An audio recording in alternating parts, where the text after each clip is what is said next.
Sylvester Stallone, Rocky. Rocky's story is this even, right? But Sly's is too. Sly's a good friend of mine. And when I first met him years ago, he was listening to my tapes and stuff, and he invited me over for dinner, and we started talking. And I said, I've heard your story from other people, but I really love to hear it from the horse's mouth. I don't know how much is mythology, urban myth, and how much is true. So he told me his whole story. He said the essence of it, though, was he said he knew his whole life what he wanted to do since he was very, very young. He wanted to be in the movie business, period. I mean, not just TV, movies. And he said why was, for him, it was a chance to have people not only escape, but to inspire people. And by the way, that drive is what made most of his movies, inspire people to what they're capable of, to overcome unbelievable obstacles, because in his own life he felt like he did that. When he was born, he was pulled out by the forceps. That's why he looked the way he did. That's why he talked the way he did. And he said, so I really want to do that. And he said, I knew why I want to do it, and I wasn't willing to settle for anything else.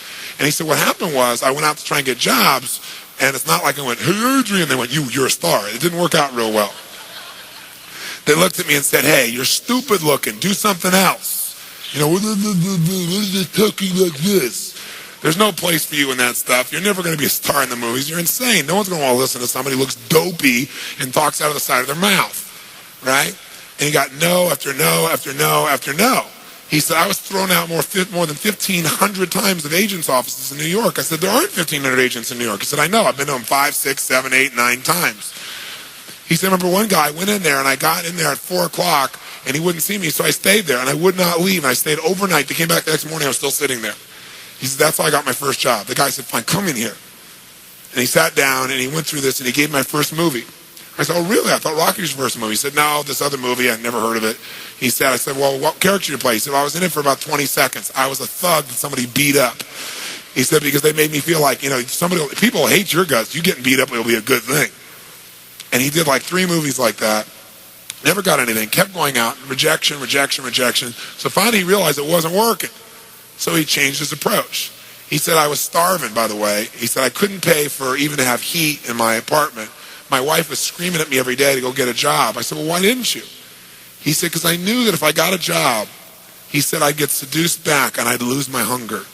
He said, I knew that the only way I could do this is if it was the only choice, if I burned all other bridges. Because if I did a normal job, pretty soon I'd be caught up in that rhythm and that stuff, and I'd feel okay about my life, and I feel like my dream would just gradually disappear. And he said, I wanted to keep that hunger. That hunger was the only thing I thought was my advantage. He said, my wife didn't understand that at all. He said, we'd have these vicious fights, and he said it was freezing.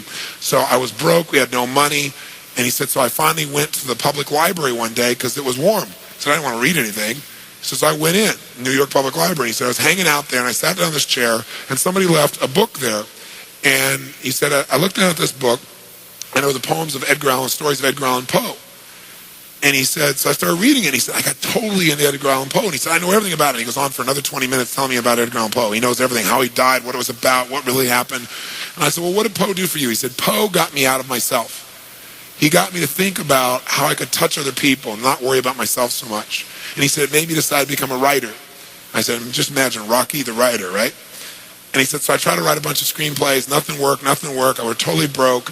He said, I didn't even have $50. And he said, and finally, he said, I sold a script.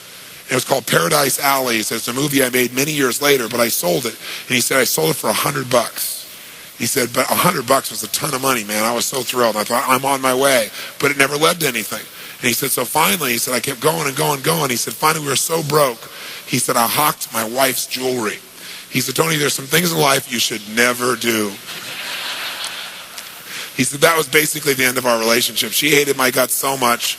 He said, now we were so broke, we had nothing, no food, no money. And he said, the one thing I loved most in the world was my dog. He said, I love my dog because he gave me unconditional love, unlike my wife. And he said, so what happened was, though, we were so broke that to survive, I couldn't even feed my dog. So I went to a liquor store. He said, it was the lowest day of my life. And I stood outside the liquor store trying to sell my dog to strangers. He said, I tried to sell my dog for $50. And he said, finally this one guy negotiated with me and bought my dog for me, my best friend on earth, for $25. He said, I walked away from there and I cried. He said, it was the worst thing that ever happened in my life. He said, 2 weeks later, I'm watching a fight between Muhammad Ali and Wepner, this white guy that's getting bludgeoned but just keeps on coming. And he said, I got an idea. He said, as soon as the fight ended, I started writing. He said, I wrote for 20 straight hours. I did not sleep. I wrote the entire movie in 20 hours straight. Right then. Saw the fight, wrote the movie. Whole thing, done. He said, I was shaking at the end. I was so excited. He said, I really knew, man. I knew what I wanted. I knew why I wanted it. He said, just like you teach that formula. He said, but I said, man, I took the action. Now it's time to deliver.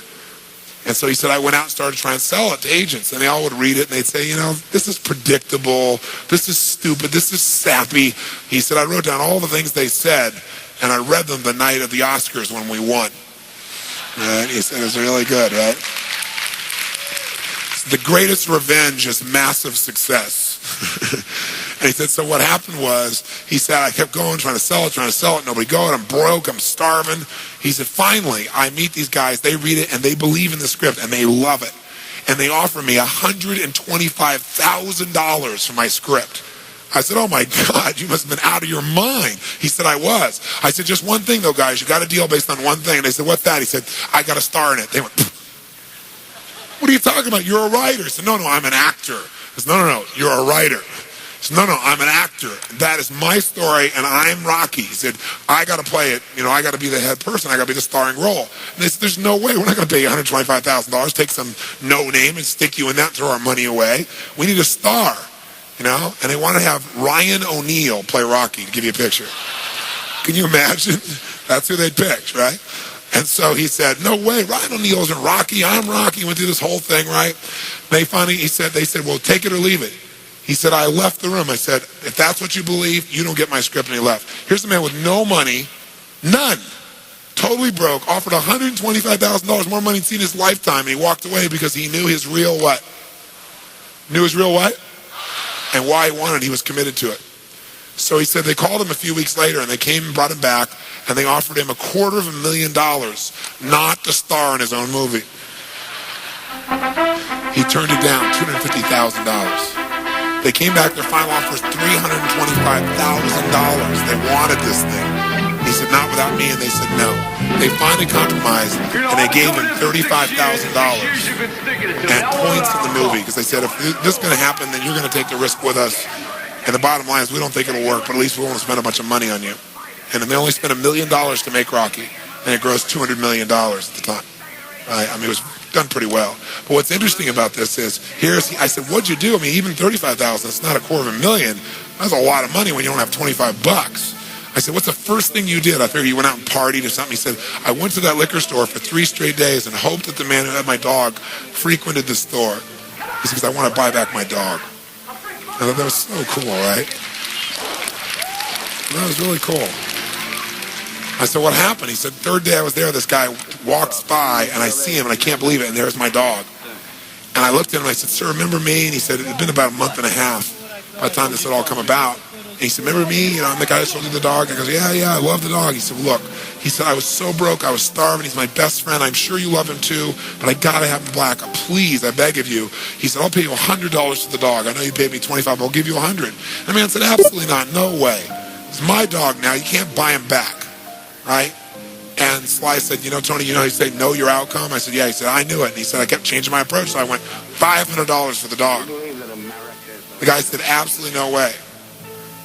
He said, $1,000 for my dog. The guy said, no amount of money on earth is ever going to get this dog for you. I said, what'd you do? He said, I knew my outcome, right? Because he listened to tapes, kept to him. He said, I decided to take massive action. He said, I got my dog. I just kept changing my approach, so I got it. I said, what it cost you? $15,000 and a part in Rocky. The guy's in Rocky.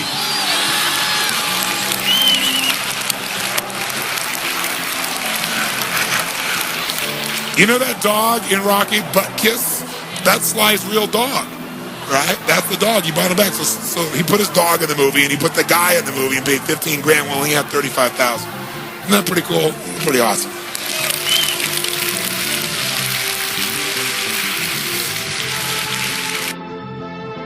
But somewhere along the line, you changed. You stopped being you. You let people stick a finger in your face and tell you you're no good. And when things got hard, you started looking for something to blame, like a big shadow. Let me tell you something you already know. The world ain't all sunshine and rainbows. It's a very mean and nasty place, and I don't care how tough you are, it will beat you to your knees and keep you there permanently if you let it. You, me, or nobody is gonna hit as hard as life. But it ain't about how hard you hit. It's about how hard you can get hit and keep moving forward. How much you can take and keep moving forward. That's how winning is done. Now, if you know what you're worth, now go out and get what you're worth. But you gotta be willing to take the hits and not pointing fingers saying you ain't where you wanna be because of him or her or anybody. Cowards do that, and that ain't you. You're better than that.